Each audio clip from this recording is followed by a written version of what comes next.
Resurrection Man, Quantum Karma, issue 3, Ram V writing with Anand Randhakrishnan. I probably butchered that. Usually I try and think about it a little bit in advance, so I'd say it more confidently, but I didn't quite hit it that time. He goes by a different name in the credits. So hold on. Oh, does he? So you I get think it's shortened? Anon Yes, I think it's Anon RK in the RK credits page. Okay.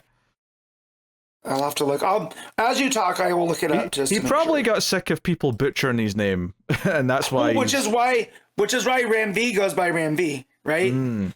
Yeah, there it is. Anand RK, and then Ram V, and then Butch Guice, rest his soul. Doing the first page. Yes, of course, yes. So yeah, obviously this book's super like big and ethereal, and like so many big ideas.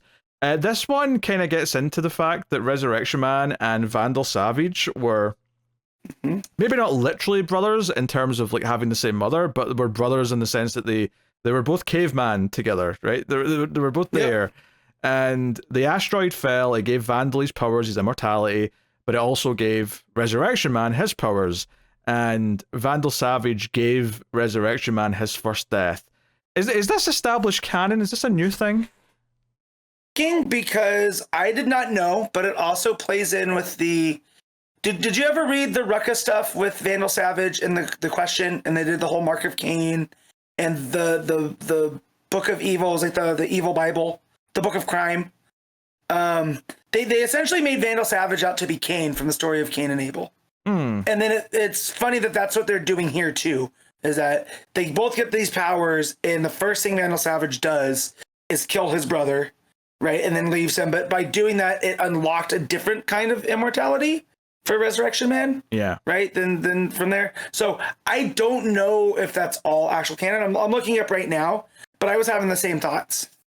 Yeah, I mean, it's a cool idea. Like, I'm cool with this being what they're establishing now. I'm just wondering if if this is completely new, or if this is like a new thing that Ram V's came up with. I don't know, but I like it that they're polar opposites, but on the same side versus the Gasha Dekuro. The main villain in this, I think I said it right. How he's almost the opposite of Resurrection Man, right? And they're on opposite ends. Whereas Vandal Savage is on a different thing as him. You know what I mean? Like they're opposing forces, but closer together. Yeah, I would avoid saying they're on the same side. If anything, it's the opposite, where Savage is quite happy to help this other villain because he's a prick. Yeah, but you know what I mean when it comes to their powers. It's not like he's the complete total opposite of Resurrection Man. Their powers are similar in some ways and come from the same source. I get what you're saying. I just think that the phrasing there maybe. Yeah. No, I get you. Needs a bit of work. No, I like how full like circle this issue feels to me, because it feels like it starts off with this Vandal Savage stuff, and then by the end it brings in the ongoing villain of the book. But like. You went to him quite quickly, but he is not mentioned in this issue until the last like 2 or 3 pages. Like I spent the issue wondering, what's he up to? Because he's been kind of interesting the way they've set him up so far. And a lot of the issue spends his time with Resurrection Man when he fell, because we established that he met the granddaughter of the soldier that he went back to like talk to the family of back in the day. And we sort of we go through their relationship, that they get close, that they're looking up at the stars together, and she's this fancy scientist trying to do this microverse tech, right, and building this tesseract, and she's trying to make it all work. She's working with the atom, and she's really trying to like kind of establish what makes the universe and all the rest of it. She's exploring all this stuff, and it's super interesting. And basically, it's this idea that their relationship is really passionate and they're really into each other, but he has this confliction of like eventually he's going to have to leave. And even she, because I was kind of surprised early on that she seems to be completely aware of who he is and what his powers are. I don't think she knows about like him meeting her grandfather or anything, but she knows that he gets resurrected, she knows that he gets different powers, and she understands that eventually that means he has to leave. She kind of compares him to like a star, in that he's going to vastly live her. Like, she's been alive for long before she existed, he'll be alive long before after she exists, and they'll be trying to sort of like contain him into like just her life is like trying to box in a star. I thought that was a really beautiful way of like wording it, and it's interesting knowing that he goes on after this to having a married life with kids, where he, because that's how the whole book started, was him growing old and like resurrecting after dying of old age, which is interesting that he actually did go and have that life in some capacity, but not with her. So yeah, no, it's super fascinating, and a lot of mood, a lot of atmosphere as we go through this, and like she also has some really cool like realizations when she finds this old letter that her grandfather wrote for her grandmother. Basically like in case I die, this is the letter to give to my wife kind of thing. And it basically gives her this idea through reading that she's been, the reason why she's not cracked this idea of how to like make the microverse work is that the universe and how you look at it, like the perspective is part of it, and like the idea of just having an absolute and how it all works doesn't work. There has to be like a perspective of how you're actually viewing the universe, and that's an important part of it. And she kind of describes it as putting a piece of herself into this tesseract, which is interesting because when Resurrection Man leaves her, he leaves her when she finishes this work, and he does so he leaves her a note saying he's sorry, but he goes to the lab and steals the tesseract and burns down all of the equipment. They even mention, I think it's the Atom says, oh, it seems like he must have killed himself in a very specific way to get electrical powers because he snuck in via electrical, cables and things like that, and then just like annihilated the place. And he kept this cube. And I actually don't know why he took it yet. I don't know if the book makes that clear, because we see him sitting with this cube at this point, and then after that we go to there's a little bit more where he's talking to the old Resurrection Man, and he says, hey, just like before, you'll live out your life with the family, and you'll eventually end up with me here. It almost kind of feels like he got this cube because it's for whatever purpose him and the old Resurrection Man have at the end of time. It feels like it's like because there's a lot of like insinuations from the old Resurrection Man that he could maybe make choices differently because of the way their life works in the past, but he doesn't. It's like, hey, you almost wanted to kill Vandal Savage when you came back to life, but you didn't. And knowing what he becomes, do you regret that choice? And it seems like he's not got an answer for it. He's never thought about it and made the choice that he wanted to change it. Yeah, the whole title of Quantum Karma makes me wonder about, the whole thing of quantum mechanics, and I'm not going to try to explain it there, but the whole thing of like these things happening on such a microscopic level, right? Because when you think about it, when he became Resurrection Man all the way at the beginning in the caveman times, and then the life that he's led since, right? All of these decisions seem like, beyond the microscopic levels, right? So is that what this is referring to? Like these little infinitesimal aspects of his life that led him to here, right? And that it has to occur in this way because it says that she died of a broken heart, right? Yeah, soon after. Rhea Benny? Yeah. Right. And it was like, was it because of him leaving? Was it because of the work? Because Adam says that it set them back maybe decades, and so, yeah, it's all a lot of stuff, a lot of plates in the air here.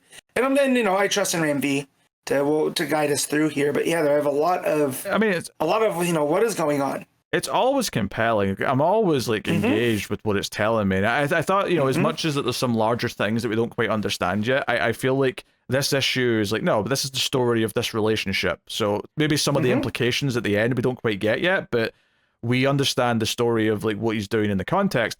And in the final few pages, which is that the villain here, which I'm going to call him Gash for short, because he's Gasha Dakuro, which is hard to say, and I don't know if I'm saying it right. So he, of course, has been consuming different people with abilities to try and like get stronger, and he's basically turned into like a sort of flesh skeleton, but he's got lots of like random like bits of metal. It's a little bit of techno horror mixed with like brother.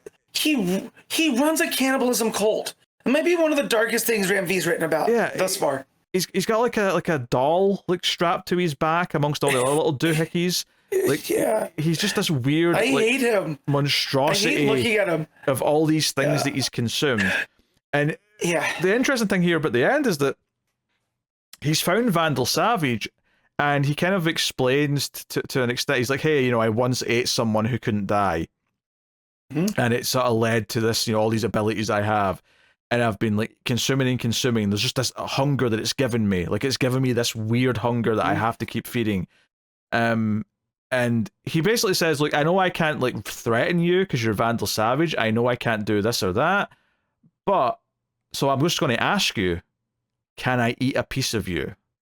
He asks Vandal Savage to eat a piece of him so that he can, like, you know, gain this new, like, you know, I don't even want to say ability, because it feels like it's fundamentally changing how he look. In the same way that Resurrections Man's flesh changed, like, how his body worked into this monstrosity. What happens when he then consumes the flesh of someone who is just immortal? Like, what sort of villain does that turn him into on a physical level? I don't know. The final image in this page is absolute body horror of just all the parts all splitting up and, you know, reforming or whatever's happening. But Vandal Savage just straight up cuts off his own hand and says, hey, when you finally see my stupid brother, like, you know, and you devour him whole, tell him that Vandal gave you a hand, and he lops off his own hand. So there's a bit of dark humor here at the end as he does that. Again, Sorry, Ram V is one of my favorites. Because again, it's this really disgusting scene, and Vandal Savage is making jokes. Yeah, I love this ending. I love this idea of, like, the way we've been building this villain, because he's such because he was already a monster before he had any, like, weird powers, right? He was already a cannibal who was eating the prisoners. He was already disgusting, and then he became, like, almost the idea of cannibalism itself. He's just a hunger and a feed. That's all he is. He just consumes, and that leads him to consuming more. But the idea of, like, Vandal Savage adding something else into that melting pot to give him, like, another ability that might, you know, does it complement the ability that he already has from Resurrection Man? Does it, like, mutate into something completely new between the two of them? I really don't know, but I'm on the hook. I'm wanting to find out. And just the fact that Vandal does it almost just to spite his brother. Oh yeah. Right at that, and it's just kind of, you know, what they're representative of both are. Vandal Savage is this undying life of this guy who's gone and done things and he's been, you know, different characters in history, right? They make Vandal Savage because he's, you know, you can't kill him and whatever. And then you have Mitch Shelley, the Resurrection Man, who's, you know, constantly sacrifices himself, you know, in these heroic acts. And of course he's going to be brought back, but, you know, it's going to be different a little bit each time. You know, so it's this one guy that's just consistently the same, and then the guy who maintains the same course but has to change a little bit every time. And it's like, what does that mean for this Gash guy? You know, those two opposing kind of things. But yeah, man, it was really gross on that last page. Yeah, I love the body horror in this book. You've got the big ideas that Ram V brings, but you've also got this body horror stuff that's just absolutely wonderful, frankly.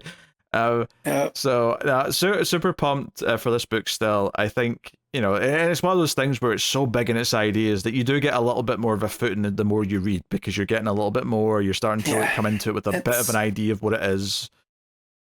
We said the same about his New Gods. Yes. Right? We're doing the same thing, you know, where they almost feel like companions at a certain point, you know, where they're telling a similar story through different ways, you know.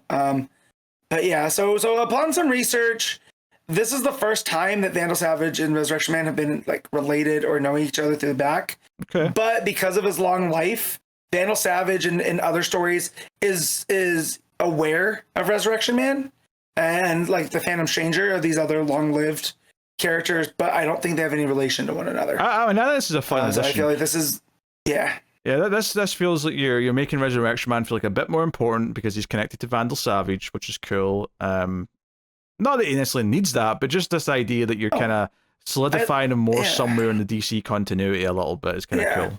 Whereas what I guess I was trying to say earlier about him and Vandal Savage is they're different sides of the same coin versus the Gash guy who's a dark version of this Resurrection Man, right? He's this ever-living, he doesn't die, he just transforms. But what happens when he's the dark version of both combined? I mean, I don't know what happens then, but I'm excited to find out. Yeah. But it's really cool. I don't dread reading this, I just know it's going to be really heady, so I try to put it off when I have the mental capacity, right? But no, and it's always enjoyable. It's just one of those things that when I read it, so before and after I read it, I have to take a break and reset, just because there's so many of these big things going on. Yeah, well, on the villain here, on Gash, I guess that's a horrible word to be honest, but like it's Good for short, I guess. Horrible name for a horrible character. Yeah. He, I think what might happen at the very least, I mean, I don't know exactly what's going to happen going forward with him, like how he's going to change physically.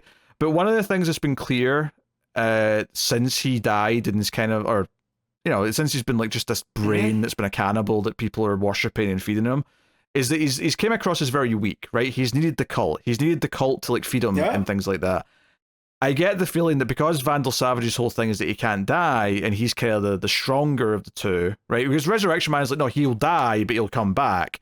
Whereas Vandal doesn't die at all. So I think what that might do to the villain is that it might make him strong. So he's disgusting, and he's got the hunger still, but he might be physically imposing now. He looks disgusting, but I get the impression that I could probably just like kick his head off if he came near me, you know? Well, you feel that's why he has all that tech around him. It's almost like an exoskeleton. Yeah, he's trying to protect himself, Which in the second issue, which I read this week as well, when he is just the head in the jar, yes, I thought that's what we were going to go with. So when we get here and he's this techno beast, you know, this techno corpse, I was like, oh, okay, we're not doing the head in the jar thing anymore. He's transformed over time. Yep. You know? And it's like, is it the more he consumes, the more form he gets? You know, and is that saying something about karma and whatever? You know, like, you know, with Ramvi, everything's possible. Yeah, and I also love that most of this issue is about a relationship. It's all very human. As much as there's big ideas around it, it's very human. And then you get to the last couple of pages, and it's just, here's some grotesque, inhuman stuff. Yeah. Yeah. Very reminiscent of The Thing, too, there at the very final page, where it's just like all viscera, and you can't tell where one thing ends and the other begins. Right? Like, it's icky. So, no, it's still fantastic. Matt, what are you giving Resurrection Man Quantum Karma? I'm going to give this a 9. I find it hard to dispute that, to be honest. I do think it's a 9 out of 10.